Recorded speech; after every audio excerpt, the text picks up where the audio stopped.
अच्छे लोगों को एक साथ रखा है। और अच्छा होता कि इसके साथ में स्वतंत्र वीर सावरकर का भी पोर्ट्रेट होता।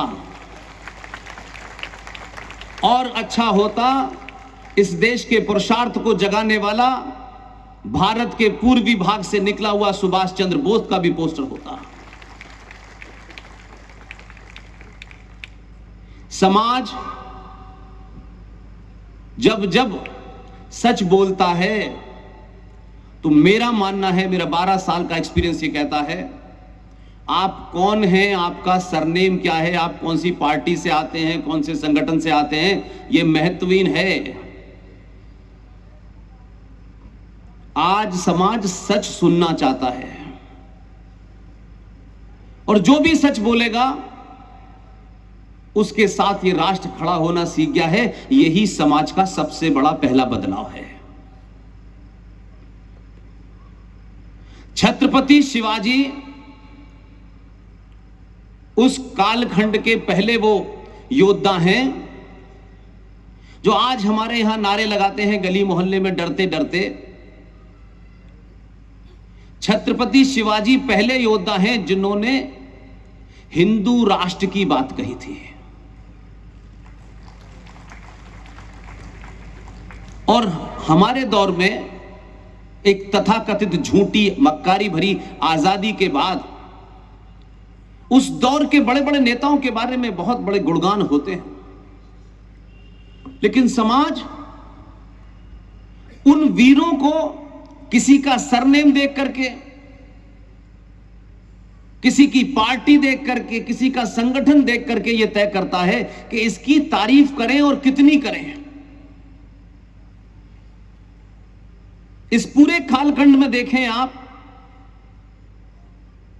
तो अगर सबसे ईमानदार कोई आदमी है जो आज भी रिलेवेंट है, जिसकी एक एक बात कही हुई आज सर पे खड़े होकर नाच रही है, लेकिन हमारे बीच में मूर्खों की कमी नहीं है,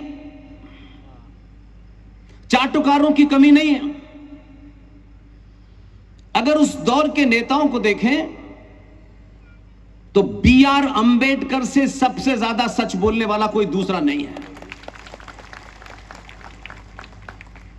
और उसमें सच बोलने के पीछे अगर उनको पास से देखें तो वो एलिमेंट जिसकी तरफ मैं ज्यादातर अपने सनातनी हिंदू भाइयों से कहता हूं, वही एलिमेंट मुझे अंबेडकर में आज भी नजर आता है। ठीक है, उनके नाम पे लोगों ने दुकानें खोली हुई हैं, वो उनका प्रेरोगेटिव है, लेकिन सनातन के लिए, अखंड भारत के लिए जो शब्द, जो बातें B.R. अंबेडकर ने कही हैं, बड़े से बड़े माई के लाल के मुंह से 2023 में नहीं सुन पा रहा मैं। इसे कहते हैं चाटुकारिता। ऐसा नहीं है कि आपके बीच में योद्धा नहीं थे, बहादुर लोग नहीं थे, सच बोलने वाले नहीं थे, ऐसा नहीं था, लेकिन समाज को लगातार झूठ बोलने, झूठ सुनने और झूठ को प्रचार करने की आदत डलवाई गई है। यह झूठ आपको क्षणिक फायदा पहुंचा सकता है, किसी को MLA बना सकता है, किसी को MP बना सकता है, कोई ऐन कैन प्रकरण से किसी पद पर बैठ सकता है, लेकिन 1000 साल तक आपको जिंदा नहीं रखता। ये हम उस दौर के लोग हैं, आप सब लोग उस दौर में हैं। ना तो आपने छत्रपति शिवाजी को देखा, ना अंबेडकर को देखा, ना सावरकर को देखा, ना सुभाष चंद्र बोस को देखा, लेकिन तब भी मैं जीवन के इस सफर में इस बात के लिए अपने आप को खुशनसीब समझता हूं, भाग्यशाली समझता हूं कि हमारे दौर में हमको कुछ काम करने का मौका मिला। तो कौन बड़ा संगठन है, कौन बड़ी पार्टी है, इसकी जरूरत ही नहीं है। हम इस दौर में इसलिए अपने आप को भाग्यशाली मानते हैं कि जीवन में हर आदमी का कोई ना कोई लक्ष्य होता है। किसी को कुछ बनना है, किसी को कुछ पाना है, हम जीवन में एक सामान्य, एक मध्यवर्गीय परिवार के तहत नौकरी परिवार के बाद अपनी मर्जी से, बिना किसी लालच के, बिना किसी लोभ के, बिना किसी अंधी दौड़ में शामिल हुए। यह सफर 2012 में शुरू किया था और हमको पूरी उम्मीद थी कि हम कोई विचार नहीं देंगे। ये जो विचार बांटते हैं चौराहे चौराहे के, हमारा ये विचार है, हमारा वो विचार है, विचार की इस देश को जरूरत नहीं है। इस देश को सच बता दें, तथ्यों पे बता दें। वो सच मेरे भी अगर खिलाफ जाता है तब भी बताने की हिम्मत रखें तो ये राष्ट्र खड़ा हो जाएगा। इसलिए बी.आर. अंबेडकर ने जो किया, उनका नाम हम लेते तो हैं, लगा तो देते हैं तस्वीर, लेकिन उस आदमी ने उस दौर में सच बोला जब बड़े बड़े घिघियाते घूम रहे थे। उनमें आज भी करेज नहीं है कि वो आज भी सच बोल पाए, क्योंकि स्वार्थ जुड़ा हुआ है, कुछ मिल जाए इस कारण से हम सच नहीं बोल रहे हैं। बी.आर. अंबेडकर उस समय की, जब भारत के अंदर संविधान सभा की बैठकें होती थी, डिबेट होती थी इसी पार्लियामेंट में, जो कुछ दिन बाद अब समाप्त होने वाली है और नई पार्लियामेंट का इनॉग्रेशन होने वाला है, उसमें डिबेट होती थी, हर विषय पर डिबेट होती थी। आज जिस बीमारी से सनातनी हिंदू ग्रस्त है, नेता ग्रस्त हैं, बड़े बड़े संगठन ग्रस्त हैं, उस बीमारी में चर्चा पे बी.आर. अंबेडकर का जो जवाब है वो किसी का नहीं है।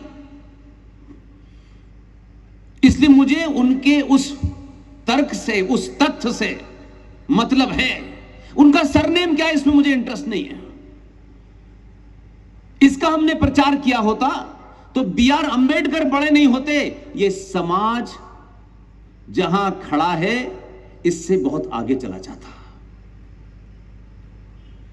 उस समय भी संसद के अंदर यह बात उठी कि भारत के संविधान को सेकुलर होना चाहिए। मैं नहीं जानता कि आप में से कितने लोगों ने संविधान सभा की जो डिबेट्स हुई उनको पढ़ा है। और मैं दुनिया भर की चीजें करने से जो मेरे एजेंडे की चीज होती है, बस मैं उतना ही अब जानता हूं, उससे आगे पीछे नहीं जानना चाहता। उस वक्त उस सेकुलर शब्द को लेकर के नेहरू जी ने भी अपोज किया, पटेल ने भी अपोज किया, लेकिन डिबेट हुई। लेकिन जो तार्किक जवाब दिया, जिससे हर किसी सनातनी का आज भी सीना चौड़ा हो सकता है, वो सिर्फ बी.आर. अंबेडकर ने दिया। खूब डिबेट हुई।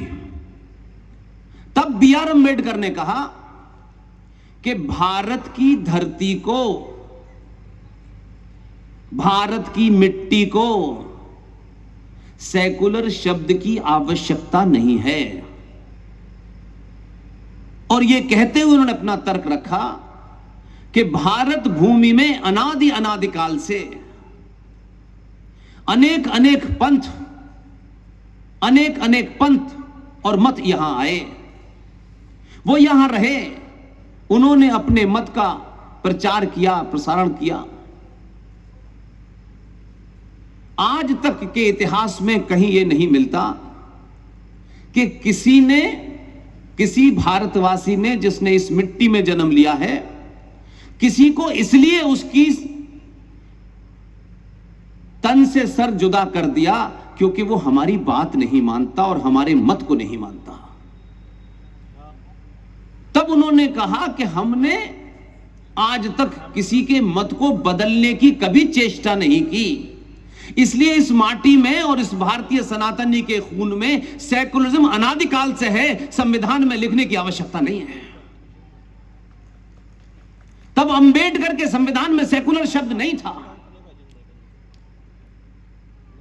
लेकिन आप और हम और हमारे रहनुमा सुबह से लेकर शाम तक यहां भाषण, वहां भाषण, यहां भाषण, दुनिया में भाषण चल रहा है। और एक नहीं कई हैं, वो भी सच नहीं बोल रहे। ये सेकुलर शब्द की बीमारी भारत के संविधान में आई कैसे?